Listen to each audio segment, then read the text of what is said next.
you now can consider the fact that, okay, I am actually generating electrical power, okay, and that power, I can use it to supply a load somewhere. Maybe you connect, for instance, a fan across it, or it's going to help you light some bulb somewhere, so on and so forth. Then you can also say, okay, since I can get an output power at the output, okay, then why don't I just take part of that to loop and you send it to feed the field winding. So like you have a generator that's at the output of the generator, you tap, you take a fraction of the output voltage and you supply it to the field system. You can create excitation with it. If it happens like that, then the machine becomes a self-excited. And what it is this, that's all electrical power generating stations actually use electromagnetic principle, okay, electromagnetic induction principle to generate electrical energy.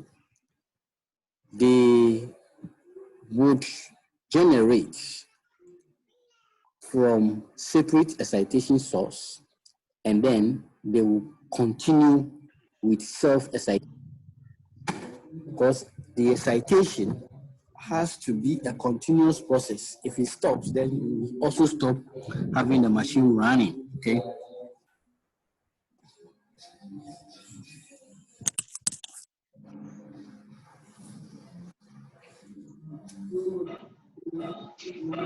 Okay, so I hope you can get my concept. Okay, so that is the concept of this excitation that we are talking about. So if we take, for instance, separate excitation, okay, or separately excited DC machines. For this case, we say that the exciting to the DC machine is supplied from a separate DC source with either fixed or variable voltage, okay, source. So the separate source may be battery or an AC to DC rectifier or a DC generator, okay. So that is what it is.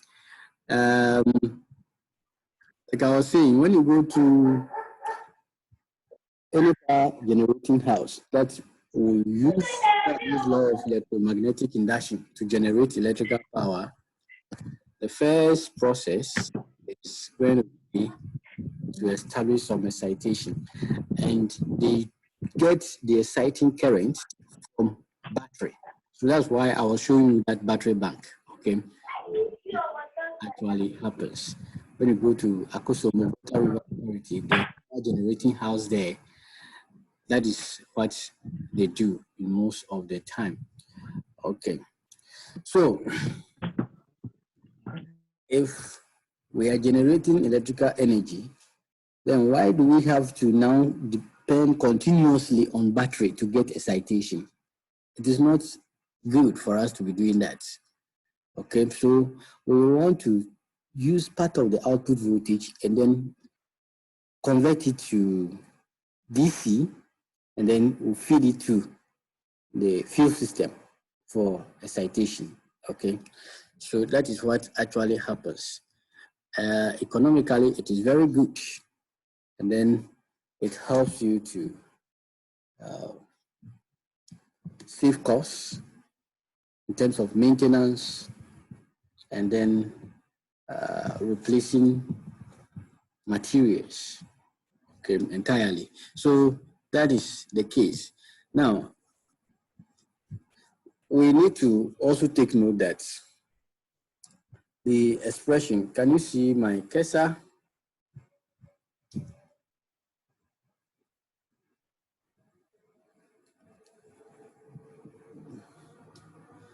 You can see my cursor, right? Yes, sir. Okay, so this expression is basically the Ohm's law that V is equal to, so that you can make I the subject. I here is the field current, so we are just F representing the fact that it is for the field to create magnetic field. That's the F. Then UF is the voltage that is applying our field voltage. Okay, that's the voltage for the field. Then R F is basically the field resistance because it's meant for the field. So we have some resistance as far as the field is concerned. So this expression can lead us to get something done. And I want you to understand this. That is the IF, which is the field current. You can cause this actually decrease by varying parameters. Okay, so if you hold this one fixed, the voltage will be fixed, and you vary the resistance, current will change. When the current will increase with this, what do you do to the resistance? You reduce the resistance. Okay, so that's Matilda. Okay, good. So you reduce and then current will increase, right? Okay. Or you still can do something, okay? And that is make sure that you vary accordingly the voltage and then the resistance. So that is another issue here. And then the second one is make sure the voltage is varying, but you fix this. So if I want to increase the current, okay, at this point, that is the second point, varying voltage and then fixing the resistance. How do I vary the voltage at a fixed resistance for the current to increase? Yes, I don't want Matilda again, somebody else. So you increase the value of the voltage. Increase the value of the voltage. Okay. So that is what happens. As far as this expression is concerned, the current is directly proportional to the voltage and then inversely proportional to the resistance. Okay, so that is what happens. Now, you must also take note that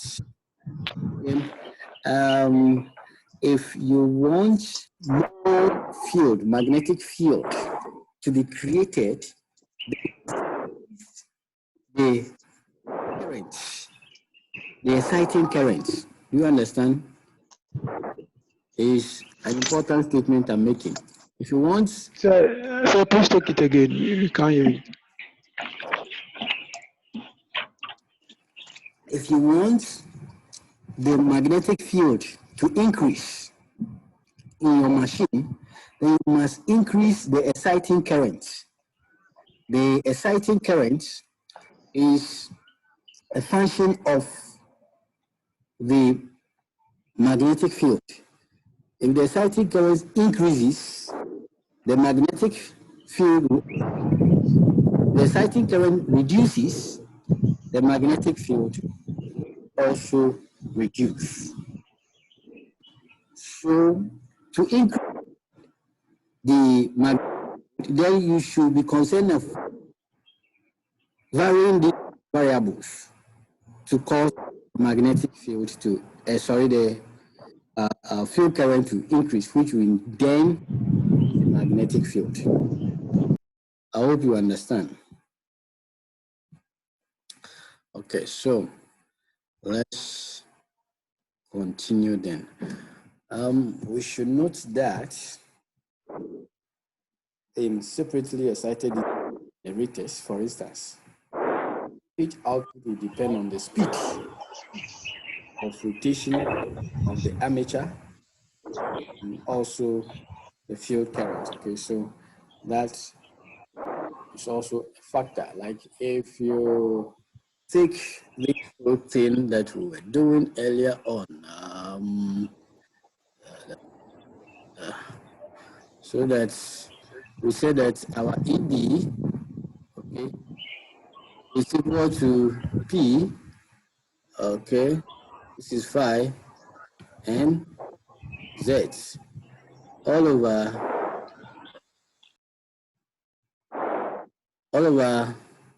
60A. Very good. So, you realize that this, in fact, in this case, let's make use of what we call it, the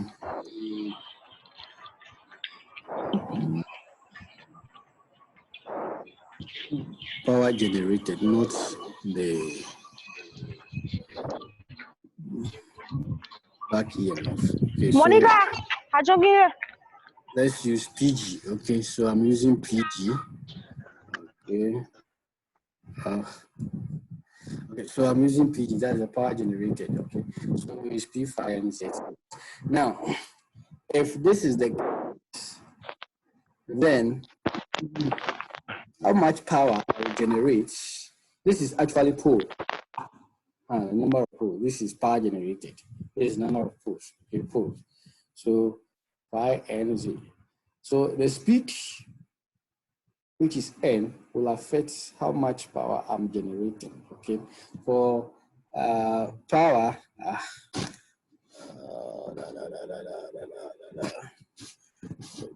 guess use this. For power in DC, we know that P is equal to VI, okay? DC, all right? So how much power you are getting is a function of what? Voltage and then current. Very good. So we're saying that your speed will influence the voltage, okay? So that the output voltage high if the armature speed is also what? High. Okay, as high current. Okay, so your current will also affect that. Now, the greater the speed and the field current, the greater the generated EMF. Okay, so if your speed and the field current is also great, then it will affect the EMF. Okay. Now, the concept of DC generators is fading out because we have what we call rectifiers. That is to say that if I want DC and I can easily generate AC, I told you earlier that by principle, DC machines, for instance, DC generator, though it is DC generator, by principle, what it generates is actually AC. You understand? It's AC. Now, you will need something to make it DC. And what is that? A rectifier. In our discussion, previous discussion, we were specific. What is the name given to that rectifier? Commutator. Is it commutator? Come again? Like commutator. Commutator. So that is the commutator, okay? Yeah. Okay, thank you, sir. You would have to use commutator to be able to change your AC generated by principle, the DC. Then you can now say, okay, I have a DC generator. But as far as the obedience of Faraday's law of electromagnetic is concerned, a DC generator actually generates AC. It is only the commutator and the brushes that comes on to help you change that AC to DC so that you can confidently call it as okay. So because we can change AC to DC using rectifier circuits, DC generators are not so much common in practice. Sometimes, but we were using it so that if you go to VRA, they were actually having a separate or a dedicated DC generator. That DC generator will generate DC for the purpose of rotor pulse. So it helps to excite the rotor pulse on the induction generator or the AC generator. But because of the knowledge of especially power electronics, converter circuits, so that we can just use thyristors to help change AC to DC, we don't want to bother ourselves designing a new DC generator to mount on the AC generator to be able to effectively generate AC. So if you go to VRA, I don't know if it is still there. The time I was there, we're having, what do we call it? A dedicated DC generator, which is mounted on the rotor poles, okay, the rotor pole assembly. Let me see if I can give you that picture. Let me see. Is this thing here? Should be here. Yeah.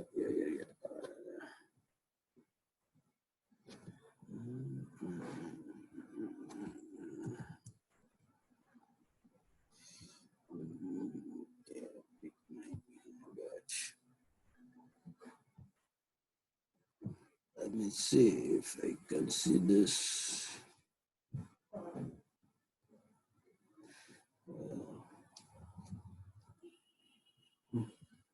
Should be here.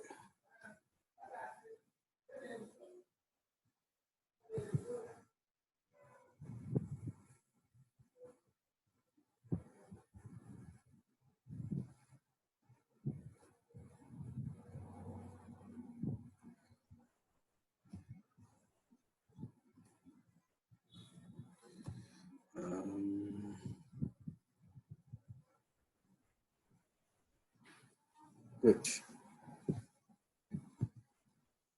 This is it.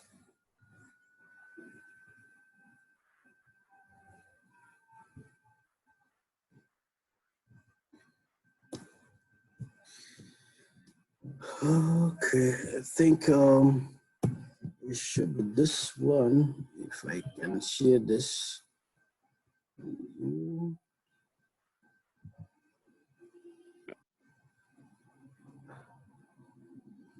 Okay, so can you see some image on your screen?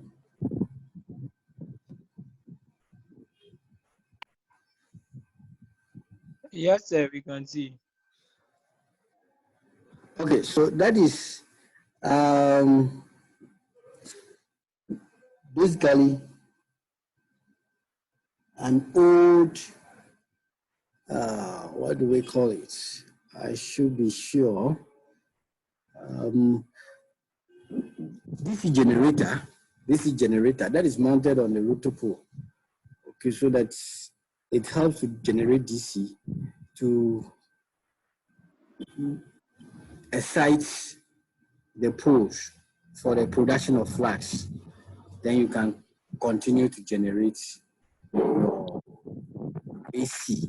Okay, but you see, more or less, this is a whole system, so bulky. We don't want that kind of thing. So there's a system that once you come out of the generator at the terminal, you can just pick the output voltage and then feed it, or you rectify it because the output voltage is AC. So you rectify it and then you send it back to the rotor assembly. Okay, so let me see. Sir, please a question. Sir. Yeah. Please a question. Yeah. So if you take the output and you rectify it and it's DC, what if you want to start the whole generator? How would you do it? Because if you want to start the machine, yes, you need a DC first. But from the self-excited, you said we'll take it from the output and send it back to the other one. Send it So back. if you want If to you start the machine, how do you do it? listen to me. You should know where you are sending it to. That is very important. You should know where you are sending it to. To the field.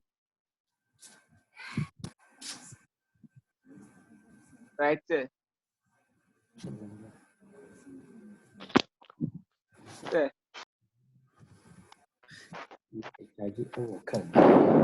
Yeah, so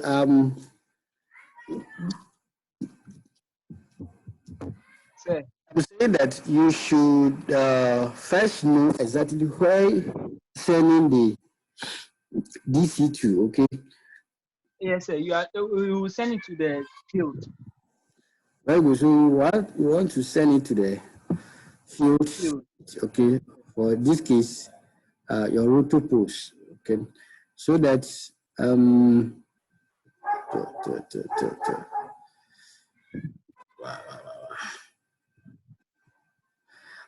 okay, so I'm just trying to admit some people who are now coming. So that's why I'm having some issues. Okay, so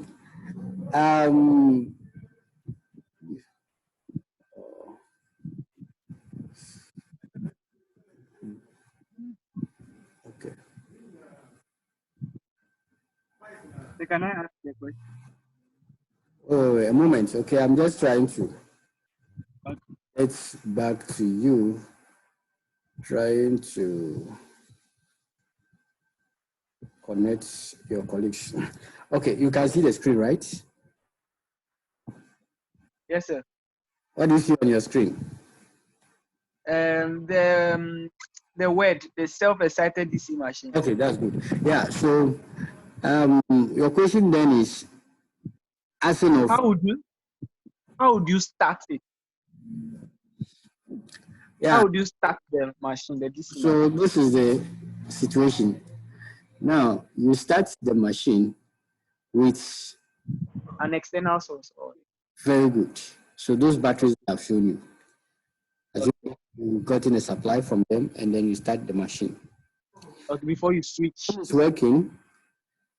If the machine is working, you are getting output voltage, okay? Yeah. So if you're getting output voltage, then you, by design and connection, you get a fraction or, yeah, let me just say a fraction of the output voltage, which is AC.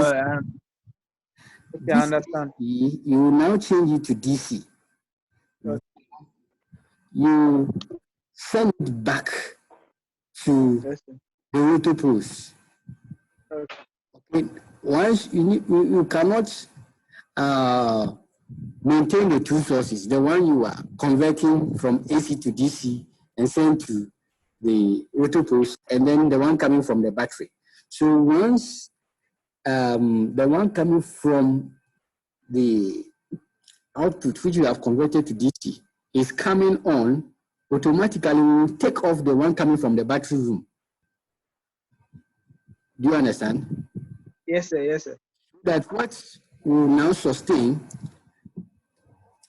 will be the one you are picking from the output and you are converting to DC. So it's just like feedback. You are feeding back. It is a feedback system. That is it.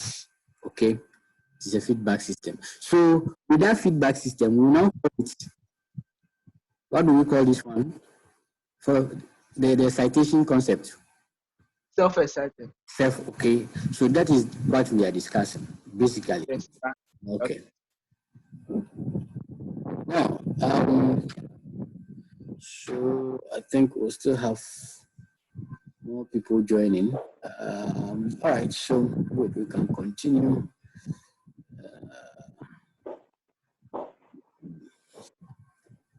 Well. Okay.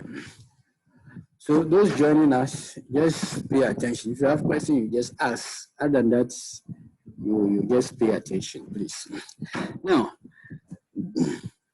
so based on this whole thing, so maybe quickly let's just talk about the self-excited one, and then we look at the types. So for this one, the field current for the excitation is supplied by the voltage available at the output of the machine itself, okay, like I was explaining. So because of that, we call it what? Self-excitation.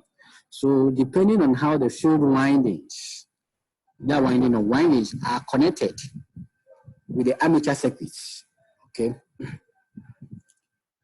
we have the following types of self-excited DC machines, okay. So it is very important for you to remember that the field windings has a connection with the armature circuits.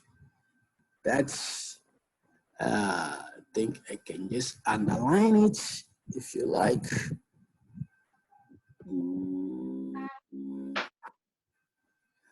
Okay, with the armature circuits. Very good. So that is what we are looking at, how the field winding is connected or are connected with the armature circuits. So based on this, we basically have either shunt excited, series excited, or compound excited DC machines. And that is DC generator or DC motor. So you can have a DC motor that is shunt excited, and you can have a DC generator that is shunt excited. So based on the connection, okay? So let's look at them one after the other.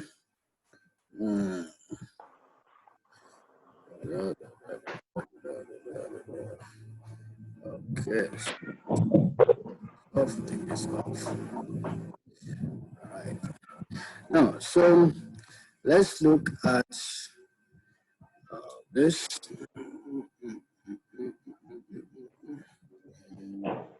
So self-excited DC machines. Okay. Now, I already said that the separate excited systems, we don't want to be using them because of some disadvantages, okay, which I did mention some of them for you. It's not cost effective. Or running entirely a separate excited system. It's not a good one, okay. Of DC machines in practice are self-excited DC machines, okay. In most cases, motors. Our understanding of DC generators will help us understand motors. That's why we want to have time to even talk about DC generators, okay. Then we can relate it to DC motors. Since we already know from our electrical machines, one, that DC motor can be used as a DC generator, okay, vice versa. All right. Are you there? Yes, sir, we are here. Okay. So we did. Yes, sir. All right, so Shady John. let's look at it. Just coming again. Now, so for shunt generator, we want to look at some few things. The field winding is connected in parallel with the armature winding, so that terminal voltage applied across it. Okay.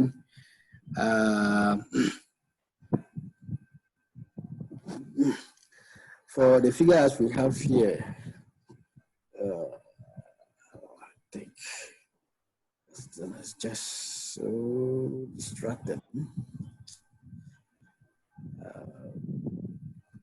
Going forward, we'll have to set some ground rules so that whilst class is in session, we are not being distracted by any time entering of the class.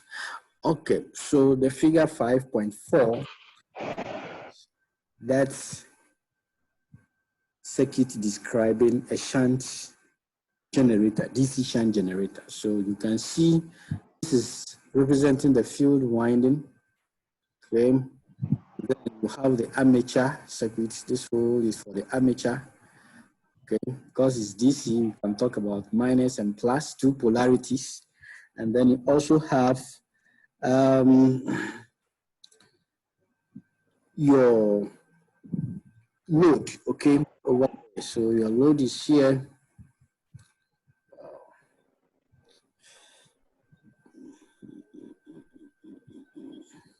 So you have your load, and this load, so that if we want to basically allow for the load, it will be coming from the armature. So you have current IA, which is the armature current, and then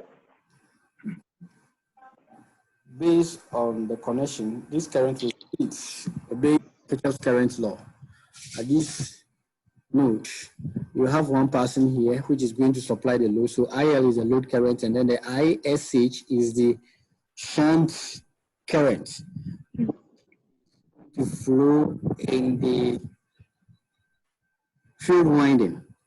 The field winding is shunting the armature. Shunt simply means power connection. You connected one circuit across another. Okay, so we are shunting the armature circuit with the field resistance network. Okay, so the shunt current or current to flow through it, we are calling it shunt current because the armature has the field circuit, the field system has windings. Okay, you have resistance, so we call it shunt resistance. This is actually the circuit which is shunting the armature. This is the armature. Okay, and then this current, when it flows through the field, it will come or it flow through this path.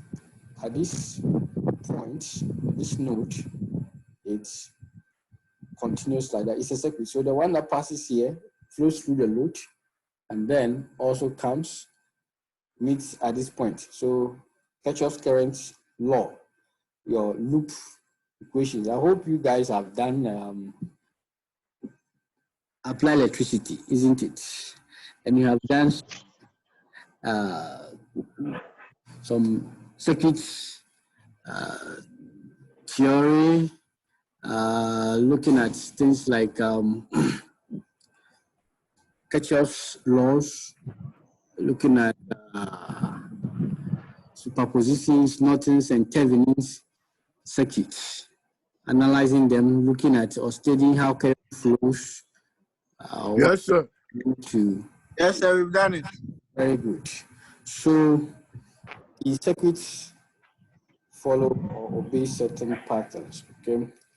All right. Some people are still in the waiting room and meet them all. Oh my goodness. All right. So this is what is happening. So by